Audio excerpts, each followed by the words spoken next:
El mensaje no llegó con delicadeza. Cayó como un veredicto que ya había sido discutido a mis espaldas. Mi nombre es Andrea. Tengo 32 años y creía que todavía era parte de mi propia familia. Sucedió en el chat grupal de la familia. No en privado, no con cuidado, sino frente a todos los que me importaban. Mi padre escribió un mensaje que todavía parece irreal cuando lo reproduzco en mi cabeza. Hemos decidido que deberías alejarte por ahora.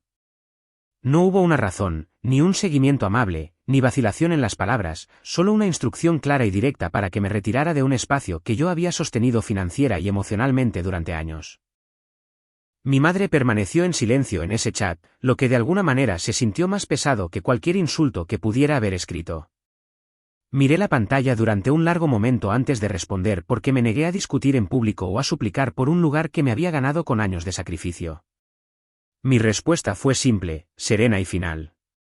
Respetaré eso y me alejaré de la familia por completo. Un momento después, mi hermana reaccionó a mi mensaje con un emoji de celebración, y esa reacción dijo más de lo que cualquier palabra podría haber dicho. Esa noche, no lloré. No llamé a nadie. Abrí la cuenta de inversión que se había creado usando mi nombre, mi crédito, mi confianza.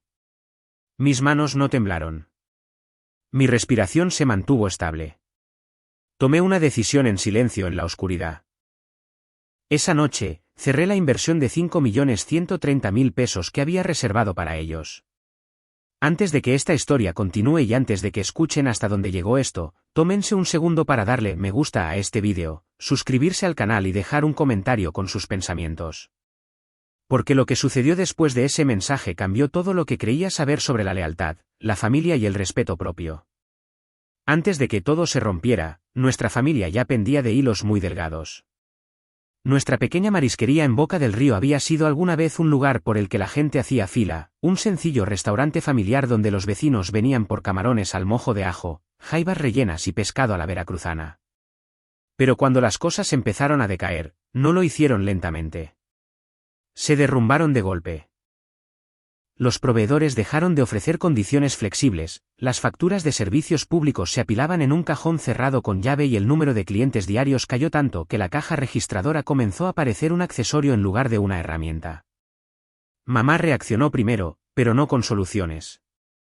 Se movía por el restaurante con el rostro tenso, revisando facturas impagas, susurrando números para sí misma, revisando el mismo montón de sobres una y otra vez como si pudieran cambiar solo con mirarlos. Papá tomó el camino opuesto. Empezó a tomar decisiones caóticas, pidiendo más inventario incluso cuando los refrigeradores ya estaban llenos, aceptando préstamos a corto plazo con altos intereses sin leer la letra pequeña y prometiendo descuentos a los clientes que no podíamos permitirnos. Cuando ambos hablaban, se sentía menos como liderazgo y más como pánico disfrazado de autoridad. Mi hermana, Sofía, fue presentada en esa temporada como la que se suponía que era la voz creativa de la familia. Habló de rediseñar la marca, promociones en redes sociales y asociaciones con influencers, pero nunca cambió su horario, nunca se quedó hasta tarde, nunca se encargó de los proveedores. Algo cambió entre nosotras tan silenciosamente que nadie lo notó, pero yo lo sentí de inmediato. Y desde ese momento, Sofía se sintió más distante con cada día que pasaba. Yo tenía mis propios planes en ese momento, planes que requerían concentración, una mudanza y preparación financiera. Pero los puse todos en pausa sin hacer un anuncio ni pedir reconocimiento. Empecé a aparecer después de mis propias jornadas de trabajo, manteniéndome en silencio, observando los números, contando lo que entraba, contando lo que se estaba perdiendo. No pedí propiedad. No pedí un título. No pedí elogios. La primera vez que envié dinero, no fue dramático. No fue público. No fue emocional. Miré los números, vi cuántos días podría sobrevivir el restaurante y envié lo suficiente para mantener las puertas abiertas un poco más. No se lo conté a nadie. No lo convertí en un momento familiar. Lo traté como mantenimiento, como apretar un tornillo antes de que algo se rompiera. Ese fue también el momento en que dejé de ayudar desde la distancia. Empecé a controlar lo que podía. Creé sistemas de seguimiento sencillos. Separé las facturas por urgencia. Redirigí los pagos a los proveedores. Empecé a hablar directamente con los proveedores para que los recargos por demora no destruyeran relaciones que habían tardado años en construirse. Ya no era solo una hija tratando de ayudar. Estaba funcionando silenciosamente como la estructura que sostenía todo mientras los demás reaccionaban. Para cuando me di cuenta de lo profunda que se había vuelto mi implicación, retroceder ya parecía imposible. Para el segundo verano, nada serio sucedía sin mi aprobación. El negocio empezó a respirar de nuevo, no porque la suerte cambiara, sino porque alguien finalmente se mantuvo despierto el tiempo suficiente para enfrentar lo que se había ignorado. Los días dejaron de parecer aleatorios y se volvieron estructurados, ya que cada pago, cada retraso de un proveedor, cada pieza de equipo dañada tenía una voz esperando respuestas. Esa voz no era fuerte, pero era constante. Era la mía. Los proveedores de mariscos fueron las primeras barreras que hubo que mover. Las conversaciones se volvieron incómodas rápidamente porque los saldos impagos no se ablandan solo porque una familia parezca cansada. Aprendí a hablar sin disculparme, a ganar tiempo sin prometer mentiras, a explicar números reales sin dejar que olieran la debilidad. Las prórrogas no se concedían gratuitamente, pero llegaban una firma a la vez después de largas llamadas que consumían más energía que cualquier trabajo físico. Los contratos de equipos de cocina se convirtieron en otro campo de batalla. Congeladores que se estropeaban constantemente, estufas que necesitaban reparaciones, empresas de alquiler que dejaron de creer en excusas. Se revisaron los documentos. Se extendieron las cláusulas de penalización. Las tarifas atrasadas se convirtieron en plazos más largos. Cada conversación requería calma, incluso cuando mis manos permanecían tensas. Cada acuerdo requería presión, incluso cuando mi voz se mantenía nivelada. Las deudas no desaparecieron, pero dejaron de crecer sin control. Los saldos antiguos que todos evitaban se organizaron en listas claras. Los números ya no eran enemigos escondidos en carpetas, sino que se convirtieron en problemas sentados directamente frente a mí. Dejé de tratar las finanzas como tormentas que pasaban por sí solas y empecé a tratarlas como tuberías rotas que necesitaban manos en la válvula. Ese cambio lo cambió todo. Sofía no desapareció durante este tiempo. Su presencia vivía en historias y actualizaciones entregadas a otros, en sonrisas mostradas cuando había cámaras cerca. El trabajo no tocaba sus manos, pero la visibilidad la encontraba a menudo. Los cumplidos se dirigían hacia ella. Las preguntas sonaban como si le pertenecieran, mientras que la presión permanecía en otro lugar por completo. Algo silencioso se endureció dentro de mí durante esa temporada, pero nunca se convirtió en gritos o escenas. Se convirtió en una distancia que creció sin anunciarse. Mis padres lentamente comenzaron a apoyarse en mí sin decirlo directamente. Las decisiones empezaron a llegar a mi lado de la mesa sin que nadie dijera por qué. Las facturas esperaban mi revisión antes de avanzar. Los problemas llegaban a mi teléfono sin dudarlo. La responsabilidad dejó de sentirse como un favor y empezó a sentirse como una expectativa que nadie pidió, pero en la que todos confiaban. Lo que más cambió no fue la carga de trabajo, sino el silencio que la rodeaba. El aprecio no existía en formas ruidosas. La gratitud no se convirtió en un hábito. No hubo celebraciones, ni reconocimientos, ni momentos suaves que equilibraran la presión. Solo había un entendimiento constante de que las cosas funcionaban cuando yo las tocaba y se derrumbaban cuando me alejaba. Unos meses antes de que el negocio pareciera estable, el tono dentro de mi familia cambió. Lo primero que noté fue cómo los cumplidos empezaron a aterrizar en lugares que se sentían desconocidos. Incluso cuando nada serio había cambiado en el trabajo real, las voces transmitían calidez en la dirección equivocada mientras el silencio se acumulaba lentamente alrededor de los lugares donde yo estaba. No hubo ningún anuncio, ninguna confrontación clara, solo un movimiento silencioso de atención que se sentía deliberado sin ser nunca expresado en voz alta. Papá empezó a hablar de Sofía con un orgullo que se sentía ensayado en lugar de natural. Elogió su liderazgo frente a los miembros del personal, habló de sus instintos con extraños presentes y repitió su nombre en reuniones donde mi presencia no era reconocida. Mamá seguía de cerca esos momentos, ofreciendo sonrisas que se prolongaban más de lo necesario, permitiendo que esa versión de la historia se hiciera más fuerte cada vez que se repetía. Yo permanecí firme por fuera mientras observaba cómo una nueva realidad era entregada a otros como si siempre les hubiera pertenecido. Fuera del edificio, Sofía moldeó la narrativa con confianza. Hablaba con los proveedores con facilidad, explicaba el negocio a los visitantes y describía mi participación como algo ligero y de apoyo. Cuando la gente empezó a agradecerle por decisiones que yo había asumido sola, comprendí que el cambio había ido más allá de un malentendido y se había convertido en algo intencional. La historia ya no se compartía.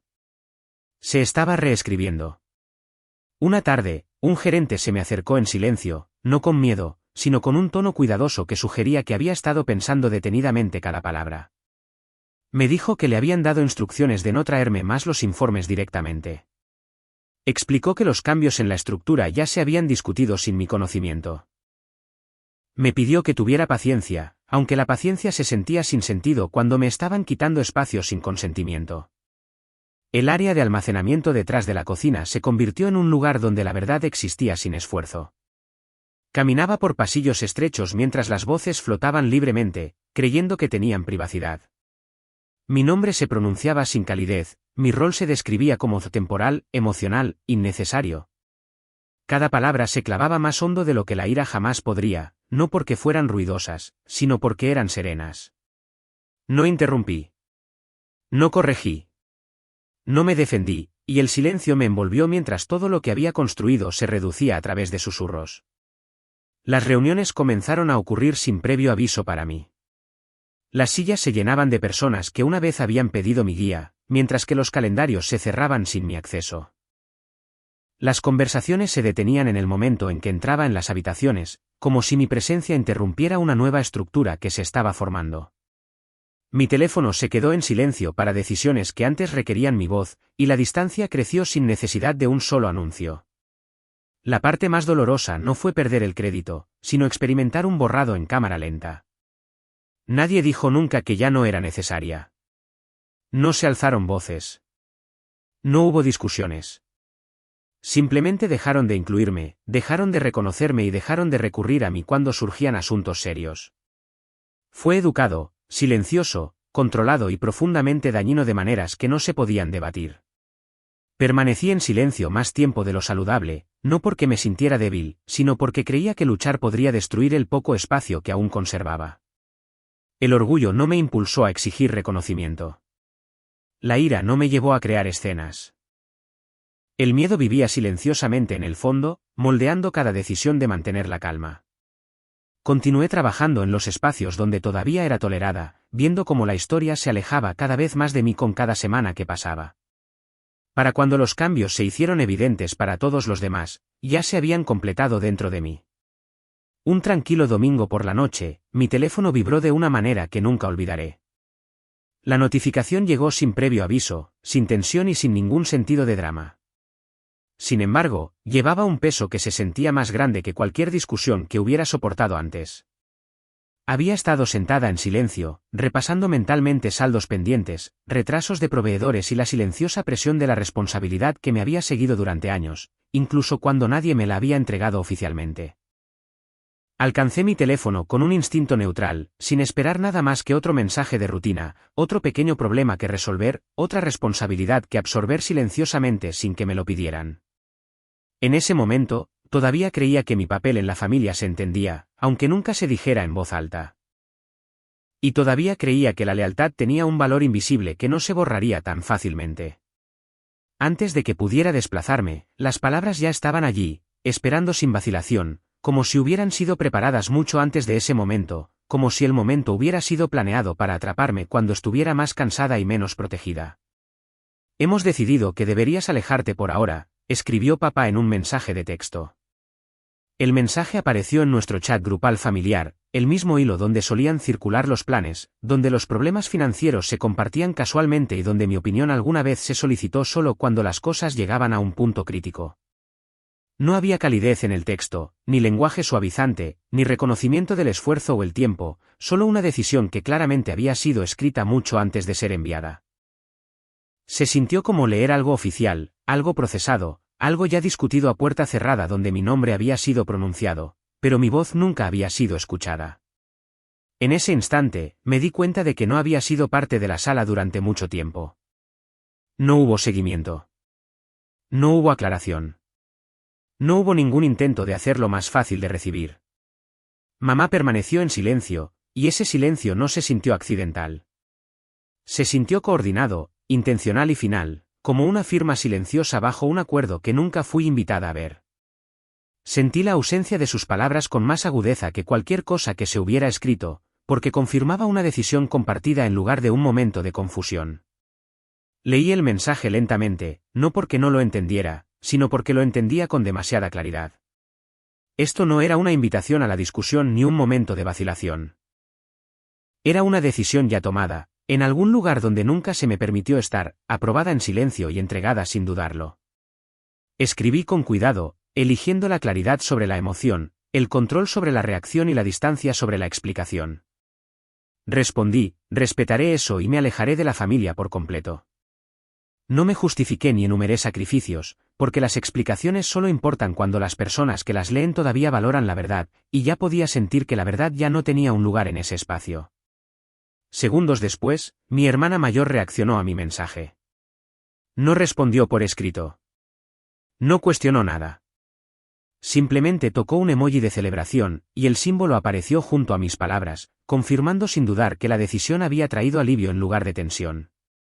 Ese único símbolo se sintió más fuerte que cualquier discusión porque fue honesto de una manera que las palabras rara vez lo son. El chat grupal volvió a quedar en silencio, y este silencio se sintió permanente. Nadie intentó suavizar nada. Nadie intervino para reparar el daño. Nadie mostró preocupación. La quietud se sintió deliberada, sólida y sellada, como el momento final de una conversación que había terminado mucho antes de que me dijeran qué estaba sucediendo. En ese silencio, finalmente comprendí que lo que yo había llamado familia había seguido adelante silenciosamente sin mí. Esa noche no terminó en gritos ni lágrimas. Terminó en claridad. Me habían eliminado, no por accidente sino por acuerdo, de una familia que me valoraba solo cuando era útil y se sentía cómoda celebrando el momento en que ya no era necesaria. La mañana siguiente comenzó en silencio, pero mi decisión ya estaba tomada. Me desperté sin confusión, sin vacilación y sin la presión familiar de preguntarme cómo solucionar problemas que nunca fueron realmente míos. La habitación se sentía ordinaria. La luz se sentía normal, pero mis pensamientos se movían con una claridad que no había sentido en años. No había ira impulsándome, y no había ningún deseo de demostrar nada. Solo había una decisión serena que había terminado de formarse mientras todos los demás dormían. Me senté en mi escritorio y abrí la cuenta de inversión que había llevado más peso del que la mayoría de la gente entendía. Esta era la cuenta que se había utilizado para mantener el restaurante respirando, para ganar tiempo durante las emergencias con los proveedores y para cubrir vacíos que nadie quería admitir que existían. Inicié sesión sin prisa porque ya no estaba reaccionando, y ya no estaba tratando de salvar algo que ya había elegido funcionar sin mí. Los números aparecían limpios y precisos en la pantalla. Los revisé una vez, no por duda, sino por costumbre. Luego, inicié la transferencia. Retiré la totalidad de los 5.130.000 pesos, la cantidad exacta que había invertido para mantener su negocio con vida. Y vi cómo se cargaba la confirmación sin sentir triunfo ni arrepentimiento. Se sintió como un procedimiento, como cerrar un capítulo que se había dejado abierto demasiado tiempo por una falsa esperanza. Inmediatamente después, les quité el acceso. Bloqueé cada permiso financiero que les había permitido tocar la cuenta. Revoqué cada autorización compartida, cada dispositivo vinculado y cada canal de permisos conectado. No dudé porque la duda ya me había costado suficiente tiempo. No me preocupé por cómo se vería, porque había pasado demasiados años preocupándome por las apariencias mientras era borrada silenciosamente. Más tarde esa misma mañana, contacté a mi abogado, Vicente, quien me había asistido en asuntos anteriores de documentación legal y protección financiera. Esta era la primera vez que su papel importaba fuera del papeleo silencioso. Le expliqué todo directamente, sin exageración, sin distorsión emocional y sin dejar espacio para la interpretación. Escuchó en silencio, lo que me dijo que lo que describía no era sorprendente, sino extremadamente claro. Vicente comenzó a preparar límites legales inmediatos. Me aconsejó que me protegiera antes de que la situación pudiera ser tergiversada en algo legalmente peligroso. Me aconsejó que el silencio sería más seguro que una explicación y que la documentación sería más fuerte que las conversaciones emocionales. Esa tarde, redacté el correo electrónico. No pensé demasiado en el lenguaje. No añadí frases dramáticas. No incluí dolor personal. Simplemente escribí que terminaba todo rol legal y financiero asociado con el negocio. Escribí que retiraba cualquier responsabilidad informal. Escribí que no estaría disponible para consultas, aprobaciones, negociaciones financieras o dirección operativa. Antes de enviarlo, releí el correo electrónico una vez, no por duda, sino por precisión. Luego lo envié. Después de que el correo electrónico salió de mi pantalla, me quedé quieta durante mucho tiempo. No hubo un alivio que me inundara. No hubo emoción. Solo hubo un entendimiento constante de que finalmente había dejado de invertir energía en un lugar que silenciosamente había dejado de verme como parte de su estructura. Me sentí madura, centrada y muy quieta. No revisé mi teléfono en busca de reacciones. No esperé ira ni disculpas. No preparé defensas. Entendí que el silencio que seguiría sería más fuerte que cualquier discusión y que les pertenecería a ellos, no a mí. Esa mañana lo cambió todo, no porque fuera ruidosa, sino porque había terminado. Una semana después, el daño comenzó a aparecer por todas partes. Lo que una vez pareció una operación estable comenzó a sentirse frágil de maneras que nadie dentro de la familia quería admitir en voz alta. No necesité observar de cerca para entender lo que estaba sucediendo, porque las señales comenzaron a llegar a través de personas que habían trabajado con nosotros durante años y que ya no sonaban seguras cuando hablaban. El primer colapso vino de los proveedores de mariscos. Dejaron de confirmar los horarios de entrega, ignoraron las facturas y retrasaron los camiones sin explicación. Antiguos socios que antes confiaban en simples llamadas telefónicas comenzaron a exigir documentación, garantías y pruebas de capital disponible antes de aceptar seguir adelante. Algunos simplemente dejaron de responder por completo, lo que creó un pánico silencioso dentro de las operaciones que habían dependido de cadenas de suministro predecibles. Poco después, los empleados comenzaron a irse. Algunos fueron honestos sobre sus razones y dijeron que habían oído rumores sobre la inestabilidad en la nómina. Otros desaparecieron silenciosamente, presentando cartas de renuncia sin confrontación ni explicación. A través de antiguos supervisores, me enteré de que a los miembros del personal les preocupaba si sus salarios estarían protegidos y si el restaurante podría sobrevivir otro mes bajo un liderazgo poco claro. Los bancos y prestamistas comenzaron su propio proceso de revisión. Se marcaron los préstamos existentes, se solicitaron documentos nuevamente y los departamentos legales comenzaron a inspeccionar la estructura del negocio con nueva intensidad. Los acuerdos que antes se habían firmado sin dudarlo de repente fueron objeto de un escrutinio formal. Las cláusulas que nunca habían importado comenzaron a importar, y el lenguaje legal comenzó a endurecerse en torno a cada transacción. Dentro de la empresa, Sofía fue empujada a la visibilidad de maneras que nunca antes había experimentado. Inversionistas, auditores y consultores externos comenzaron a hacer preguntas directas sobre su papel, su autoridad y su comprensión de los sistemas financieros. Se le pidió que explicara operaciones que rara vez había tocado y decisiones que nunca había manejado personalmente. Las reuniones que una vez la elogiaron ahora exponían el poco control que realmente tenía. Cuando la presión se hizo real, los rumores de demandas civiles comenzaron a surgir silenciosamente. Los abogados empezaron a solicitar registros, marcas de tiempo y acuerdos. Varias partes comenzaron a discutir posibles acciones legales relacionadas con la tergiversación, la exposición financiera y la responsabilidad corporativa. La idea de una acción civil pasó de ser una amenaza lejana a una preparación estructurada respaldada por documentos que yo sabía que existían porque una vez había ayudado a organizarlos. Lo que más me sorprendió no fue el caos, sino lo predecible que se sentía todo. Durante años, había mantenido unidas partes frágiles del sistema sin ser nombrada, sin ser respetada y sin ser protegida. Una vez que esos soportes desaparecieron, nada los reemplazó. Las decisiones comenzaron a ralentizarse, el miedo comenzó a extenderse y la confianza se derrumbó en conversaciones privadas mucho antes de que se mostrara públicamente. Las llamadas y los mensajes comenzaron a llegar a mi teléfono con más frecuencia. Algunos provenían de personas que sonaban nerviosas. Algunos provenían de personas que sonaban arrepentidas. Otros provenían de personas que hablaban con cuidado, eligiendo palabras que sugerían que ya sabían que la situación no podría repararse fácilmente. No respondí a ninguno de ellos. No contesté. Observé desde una distancia que se sentía limpia, controlada y merecida. Mamá y papá dejaron de aparecer en las comunicaciones internas que solían sentirse automáticas. Mis padres ya no sonaban seguros en sus intercambios privados. El control pasó de la autoridad al control de daños, e incluso eso se sentía inestable. Sofía se quedó enfrentando preguntas sola, cargando con una versión de la responsabilidad que nunca esperó tener sin ayuda. Al final de esa semana, el negocio ya no parecía fuerte desde dentro. Se veía expuesto. Se veía vulnerable. Se veía como algo que había perdido su verdadera base mucho antes de que alguien se diera cuenta de lo que faltaba. No celebré el colapso. No sentí satisfacción por el desmoronamiento. Sentí claridad. Las consecuencias no llegan ruidosamente. Llegan cuando el silencio se vuelve imposible de ignorar. Un mes después, mi vida se sintió estable por primera vez. Ya no me despertaba revisando mensajes o comprobando actualizaciones que nunca estuvieron destinadas para mí.